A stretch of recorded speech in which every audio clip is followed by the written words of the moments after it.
Welcome to Build My Mini. In a world that feels like it's moving at 100 miles per hour. Sometimes we just need to find a small corner to disappear into. Now, we're building an artist in the garden tunnel book. 3D world, made entirely of paper.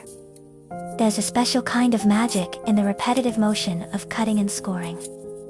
It forces your mind to focus on the now. For anyone struggling with a busy mind or anxiety, this flow state is a natural reset button. You aren't worrying about tomorrow. You're just following the line of the scissors. A tunnel book is all about depth. We attach each layer to these accordion folds, stepping back further into the garden with every page.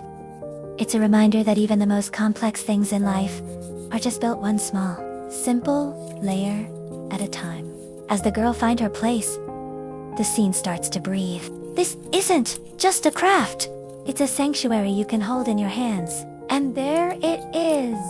An artist in the garden. If you're feeling overwhelmed today, I hope this inspires you to pick up some paper and create your own little escape.